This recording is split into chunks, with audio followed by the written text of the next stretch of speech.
સમયમાં આપણા જે વડવાઓ હતા તેઓને જ્યારે પણ રૂપિયાની જરૂર પડતી તો ગામના જે ધનિક શેઠ હોય એમના ત્યાં પોતાની ગાયોને મૂકતા અને એમની જરૂરિયાત પ્રમાણે રૂપિયાની વ્યવસ્થા થતી. આજે એ જ ગૌધન બ્રાઝિલના દેશોમાં આપણા ભારતની, આપણા ગુજરાતની અને આપણી ગીર ગાય એ બ્રાઝિલના દેશોમાં લોકોએ આપણી ગીર ગાયના દ્વારા એનું જે દૂધ છે, જે ગૌપાલક છે, ત્યાંના ગૌપાલક છે, તેઓ લખોપતિ નહીં, કરોડોપતિ નહીં, પણ ખરબોપતિ થઈ ગયા છે.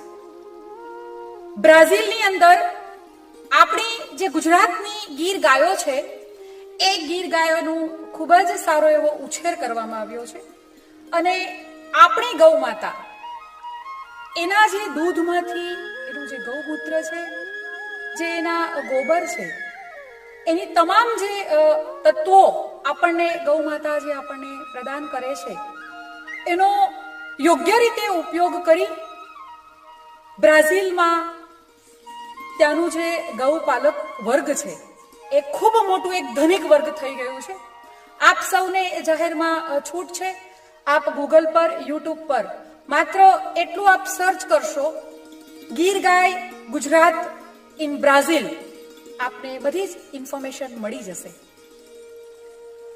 ત્યાંના જે ગૌપાલકો છે અને બ્રાઝિલના જે રાજા છે, જ્યારે બ્રાઝિલના રાજા આપણા ભાવનગર પધાર્યા અને આપણા ભાવનગરના રાજા સાથે મુલાકાત થઈ, ત્યારબાદ જ્યારે તેઓ બ્રાઝિલ ગયા, જે તે સમયે ભાવનગરના રાજાએ બ્રાઝિલના રાજાને એક ભેટ રૂપે નંદી ધનકોટ આપ્યો હતો અને એના વંશજ રૂપે અસંખ્ય ગીર ગાયો આજે બ્રાઝિલમાં છે.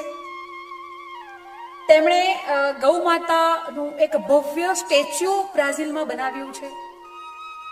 આપણે સૌ ભારતીય ધન્યતા અને ખૂબ જ પ્રાઉડ ફીલ કરી શકીએ કે ત્યાંની જે કરન્સી છે, બ્રાઝિલની જે કરન્સી છે, એ કરન્સી ઉપર આપણી ગૌ માતા ગુજરાતની, આપણી ગીર ગાયના પ્રતિમા એ છબી પ્રિન્ટ કરવામાં આવી છે. બ્રાઝિલની કરન્સી પર આપણી ગીર ગાય માતાની કરન્સી છે, આપણી ગૌ માતા, આપણું ગૌધન, ત્યાં ગાયોના સ્ટેચ્યુ બનાવવામાં આવ્યા છે. પરંતુ જે આપણે પ્રાઉડ ફીલ કરીએ, ગૌરવ ફીલ કરીએ, ધન્યતા અનુભવીએ છીએ, પરંતુ સાથે સાથે આ એક ખૂબ દુઃખની પણ વાત છે કે આ આપણા ભારતનું ગૌધન છે, આપણું ગૌધન છે અને આપણું ગૌધન લઈ અને જો બ્રાઝિલમાં, વિદેશની અંદર જો એનું મહત્વ લોકોને સમજાતું હોય તો શું આપણને ભારતીય નાગરિકને, આપણને હિન્દુઓને આપણી ગૌ માતાનું મહત્વ નથી સમજાતું? ઘણી જગ્યાએ આપણી એવી મજબૂરી હોય કે એવી પરિસ્થિતિ છે, આપણે સૌ બિઝનેસમાં, આપણા વર્કમાં, આપણા કાર્યમાં વ્યસ્ત હોય અને ગૌ માતાની સેવા માટે સમય નથી આપી શકતા. સ્વાભાવિક છે. પરંતુ આપણા પરિવાર સાથે આપણે વીકેન્ડ્સમાં મૂવી માટે જતા હોઈએ છીએ, પિકનિક માટે જતા હોઈએ છીએ, પારિવારિક આપણા પ્રોગ્રામ્સ હોય છે અને એ બધા પ્રોગ્રામ્સ જરૂરી પણ છે.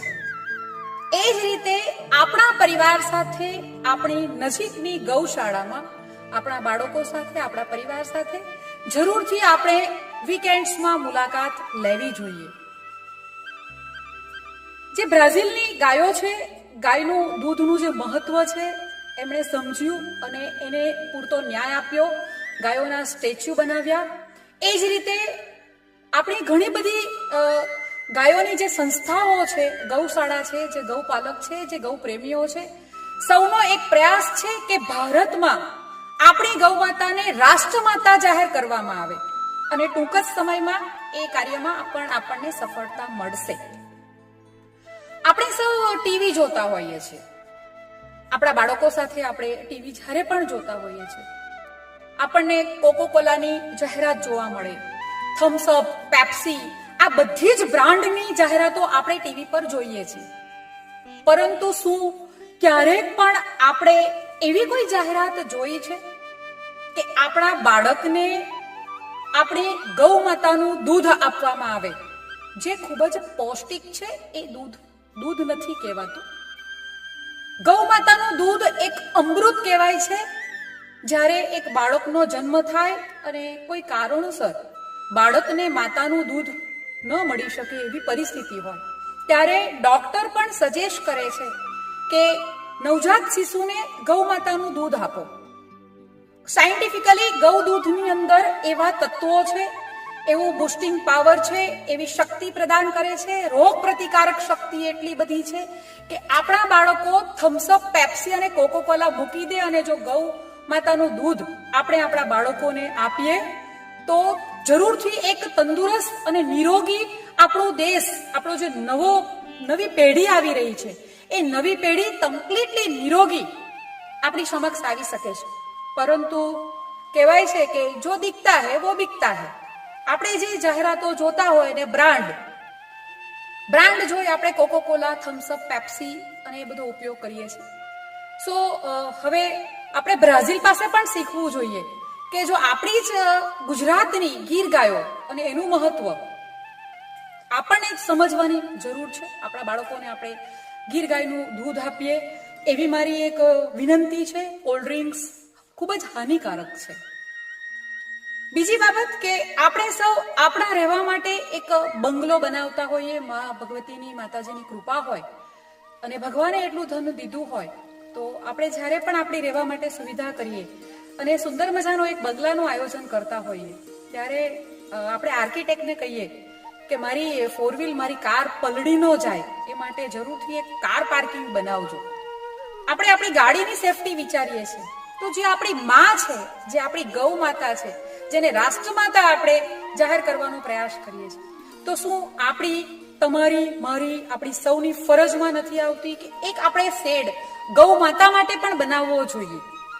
જે ગાયો વરસાદમાં પલળતી હોય છે તો આપણે સૌ પ્રયાસ કરીએ, જો શક્યતા હોય તો આપણે એક ગાયનું શેડ પણ કારની બાજુમાં બનાવીએ અને સૌ ગાયો માટે એક ગાય આપણે પાડશું.